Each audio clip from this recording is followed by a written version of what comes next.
All right, this is the SIG Auth call for February 7th, 2018. Before we jump into the agenda, I did want to mention, I don't know if you're getting the 110 release updates that SIG Release has been sending out, but as a reminder, code freeze is on February 26th. So if there are things you are working on for 110 and they are not making progress, it's probably time to start pinging reviewers and getting eyes on things, starting to get things merged. So I know there are a couple things listed in the agenda that we'll talk through, but if there are others that you're aware of, time for 110 is rapidly closing. All right. For designs, there was one new one that got posted. This is sort of the accompanying consumption proposal for the work that Mike Denise was doing for generating service account tokens dynamically. So this is starting to discuss how we would make use of those on the kubelet side to be able to stop publishing secrets or service account tokens as secrets and start to move those out of API objects into a more on-demand model. So take a look at that. Yeah.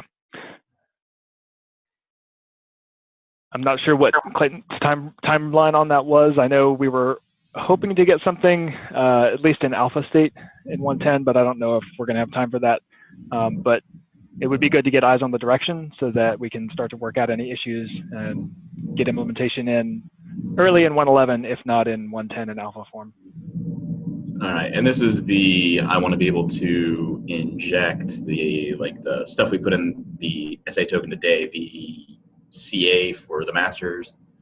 It's a combination. It's discussing how you would communicate that a pod wanted a service account token at all, so that the kubelet would go make use of the token request API and mint a token, and then also how you would plumb the accompanying data like the cluster CA to the kubelet, how it would obtain that information. So yes, it's both of those pieces.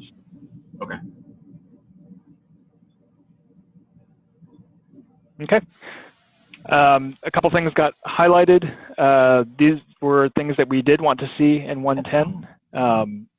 The gRPC KMS pull request is kind of last call for comments. There was a good round of discussion, and I think everything that was commented on has been resolved. If you have final comments, this is last call, and then I think it'll be approved if there are no other concerns. Yeah, this is the implementation pull. So Greg, I know you had your implementation for GKE or GCE for a little while. If you want to take a look at this, now would be the time. That the API looked reasonable to me, and it looked versionable, which were the two big things I was worried about. Yeah. So we've been Alex has been working on the Google version of this. Sorry for background noise. Can you guys hear me? Yep. Okay. And I think we're pretty happy. Alex has also been doing some work. I mean, maybe he just wants to jump in and kind of like comment on the extra stuff he's been doing, but he's also been working on performance monitoring metrics that we know we're going to need when we turn this thing on, and a couple of other related pulls, mostly around monitoring. But yeah, I think we're happy. Okay. Then yeah, I'm planning to take it through last round this week. Great. I'll also comment on the PR. Do we know if the Vault PR that was originally attempting to be put in tree, if we have eyes to see whether it is able to be reworked to plug into this? It would be nice to have two working implementers. I wouldn't block on it, but I'm just curious about it. Yep. Was it Jordan or was it Greg? This is Jordan. Sorry. Yeah, KK works. Okay. Yeah, we're trying to get that cleaned up and done in time for 110. will probably manage the code in some other repo somewhere else. Definitely won't be merged back to Kubernetes. Right. I was just, it'd be nice to know that it was actually able to be used. So, like I said, I wouldn't block on it, but it'd be nice. That'd be a nice data point. So, okay. Yep, we're trying to get it done for one day. That's about. Awesome. All right, and then a similar call on the client Go credential provider proposal. So this was Eric's.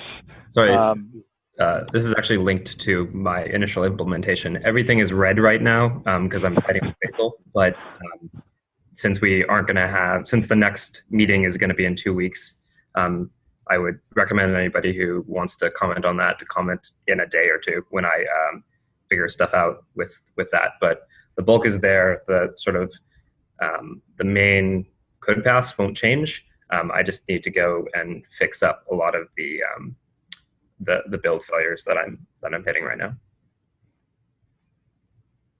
You're probably also going to want Chow. I think is still the keeper of client Go. If he's not already have a review requested, you're going to want to tag him in it. Yeah, I was going to tag people once I didn't blast them with Jenkins failures, but yeah, sure. Yeah, client Go. The Jenkins bot conveniently tagged a bunch of people, so I apologize for that.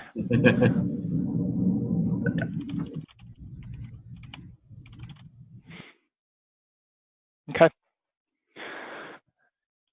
And like I said, if there are other things in flight that are not getting attention, not moving forward, go ahead and ping people, and we'll try to get things lined up for review and get what we can in.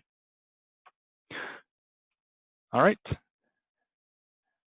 There wasn't a lot of other things on the agenda, so we can move to the discussion. There's only one thing in here. A couple items here, one of which was the SIG governance template PR that's being worked on, that is kind of a umbrella template or recommendation for SIGs to start defining how they actually run instead of just kind of running however they happen to run.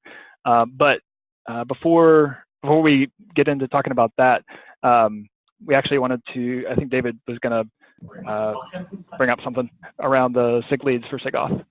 Yeah, so I'm sure you guys heard CoreOS got bought by Red Hat, and that actually makes the 3 current leads that we have all work for the same company. And as cool as I may think that is, it's probably going to be better for the SIG overall if we can diversify where we come from at least a little bit. And we look at who's been really active in the area, and Google stands out as the company that has been very active. And so I think that I will step down and will highly recommend Tim St. Clair, or Tim Allclair, sorry, take my place.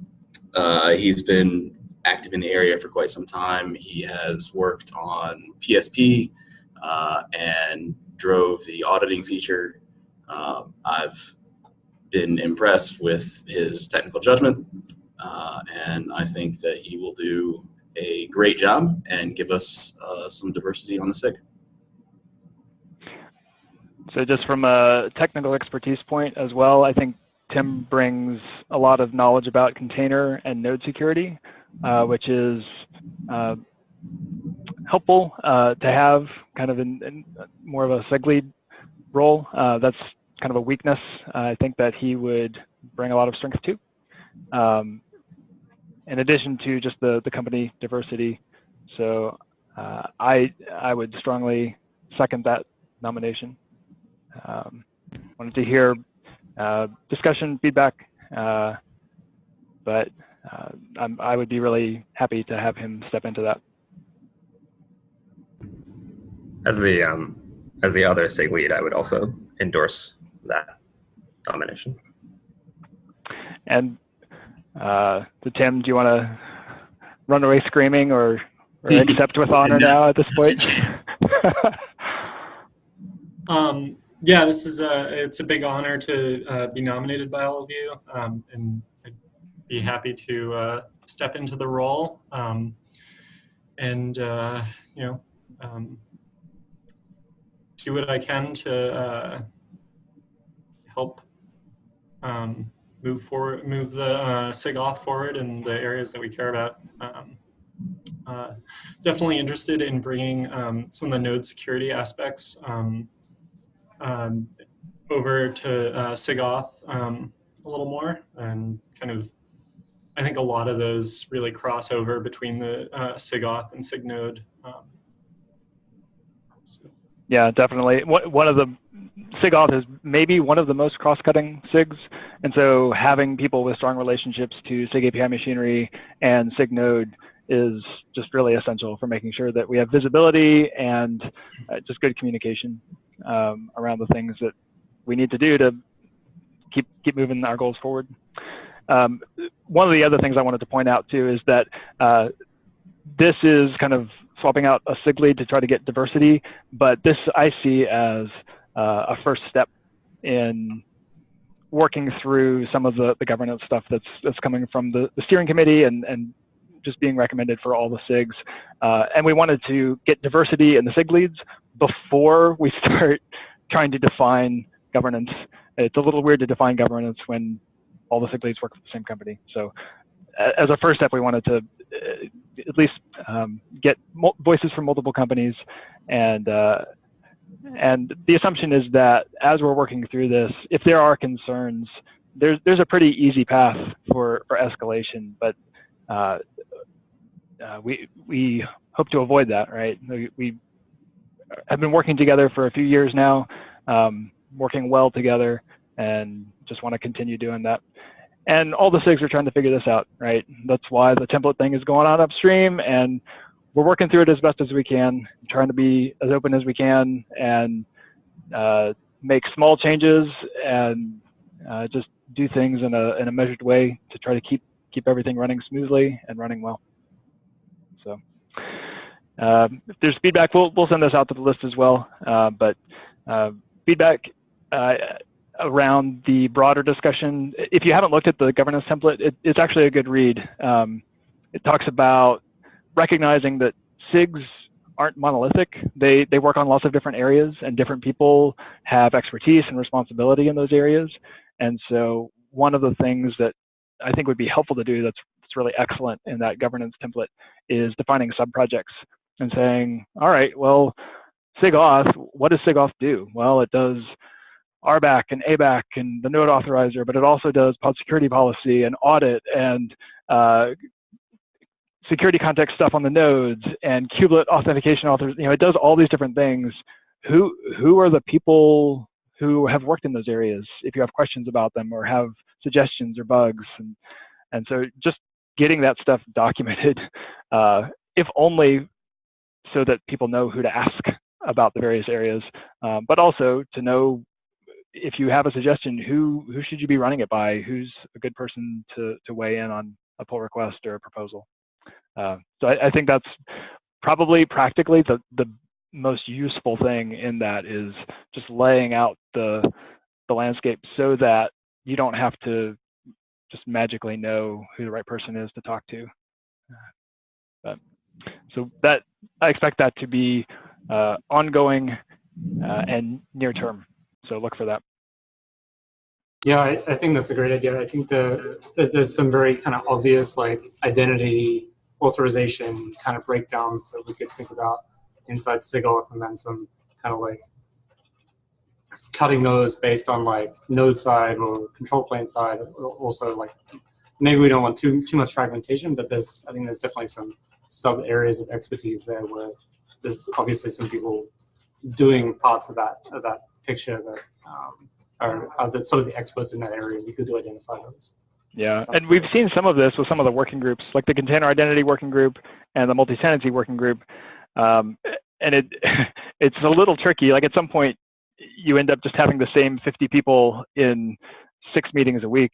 But I mean, having those as sort of focal points for big cross-cutting areas is helpful as well. So as we're talking about sub-projects, at least reflecting some of the working groups and saying these sub-projects have direct impact on those and should coordinate with those. We're working it out. We're trying to figure out how to how to define the graph that is all the Kubernetes function, and it's exciting. Yeah, I also think like there's probably like a space to be filled in terms of a bit more kind of cohesive strategic direction for SIG Auth as well too. Like I think we do a bit of kind of discussion at KubeCon, and we sort of kind of like talk about what we're working on at a kind of quarter level. But I think we could also, I know some other SIGs kind of are more sort of strategically planned. I think we could also perhaps think about doing that for SIG Auth a bit more too. I think one of the items in that doc was actually a suggestion that the SIG leads get together at some reasonable frequency and speak amongst themselves to figure out what it is they want to do and where they want to go. Yeah. I know we've kind of held planning discussions at the beginning of releases, but those have typically been more focused on like what are people planning to go do, which is one measure of priority. I mean, I guess if it's something you're planning to go do, it holds a certain priority for you individually. But making sure that for people looking at where to get engaged, there's a set of priorities that can be good guidance.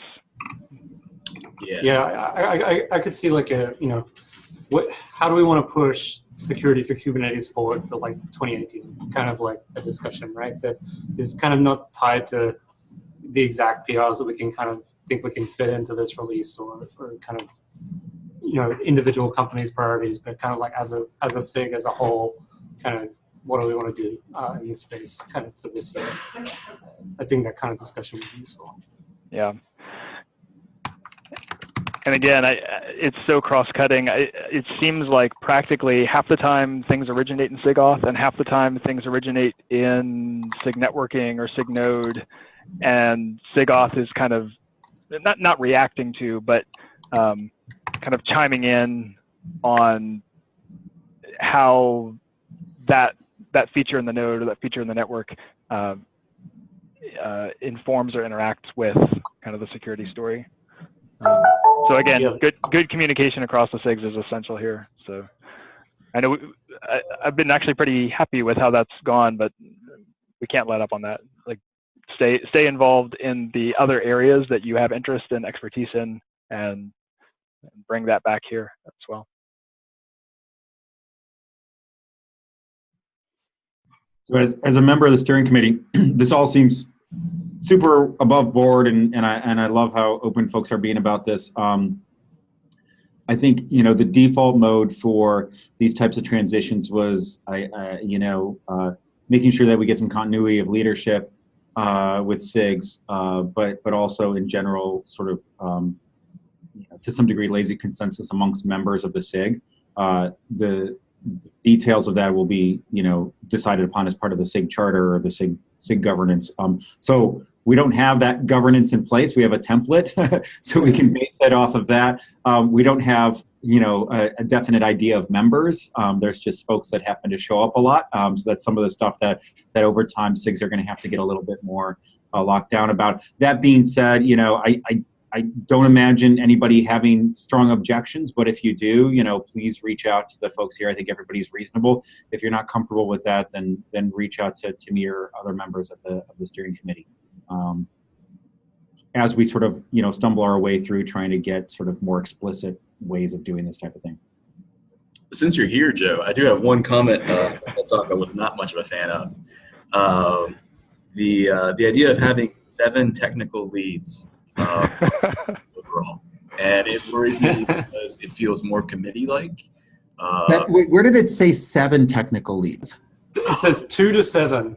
So the TLs kind of I would challenge that upper bound. I think that's kind of a ridiculous upper bound. So okay, so here's one of the things that we're trying to do here, and I think this is the last discussion when we looked at this, is that I think, to use an analogy here, we have to have the interface and then the reference implementation. So I think that the biggest thing we want to do is, like, what is the interface to a SIG? What are the rights and responsibilities for a SIG that's outward facing? And some of that is identify the people who are going to be the organizational leaders, whatever we end up calling that role. Identify the people who are going to be the technical leaders.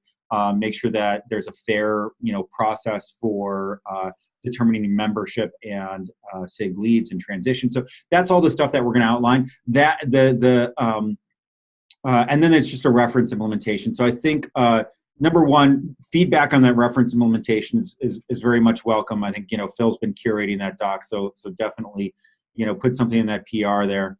But other than that, it's up to the SIG to decide their own sort of way of working and how they want to split things up. And I think what we find is that SIGs tend to be, there's a lot of sort of divergence in terms of how different SIGs work. And so we don't want to squash that. We don't want to try and make everybody fit the same mold. Yeah. 7 does seem high, but I don't know if when Phil wrote that, I don't know if he was thinking like, well, maybe you have overall tech leads for the SIG, and then you have sort of tech leads for sub projects. So that's kind of what I was wondering. Like if you have 6 different areas and each area has 2 or 3 people kind of responsible for it and experts on it and weighing in on changes to it, then you might end up with 7 overall. But for any particular change, there's only 2 or 3. I don't know.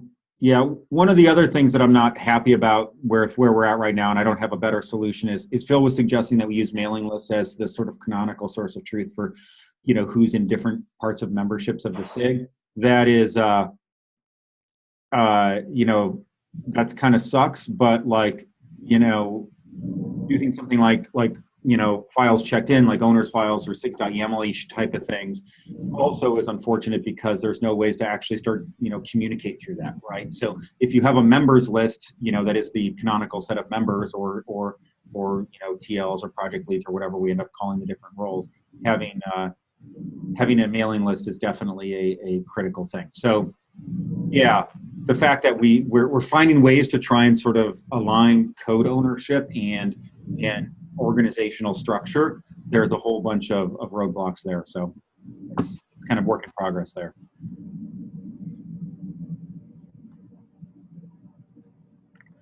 I'm happy to answer any other questions, but I don't want to derail things.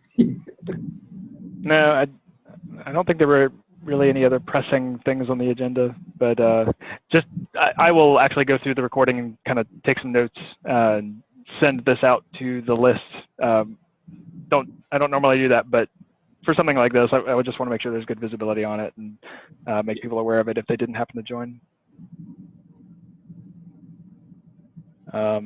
I realized I said a lot about the SIG, but I didn't say anything about Tim. I'm also very supportive of Tim. I think he'll do a great job, and I think he has a lot of. He's been, you'll see him all over issues, all over PRs on security topics. He's maybe making huge contributions to the community. So I'm very happy for him to be taking this up. It's great. Yeah, I really do think this is kind of a case of pick the guy who's already doing the job, and so taking someone who's already really engaged in a lot of areas and present and focused, and I'm pretty happy. Pick the person who's already doing the job. Yep.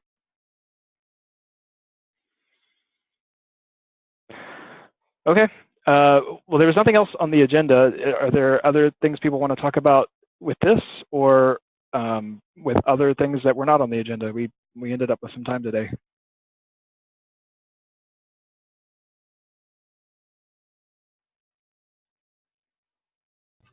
Let's take it back quick before anyone says anything. Yeah, amazing. All right.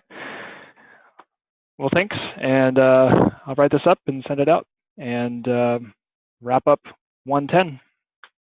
Thank you all.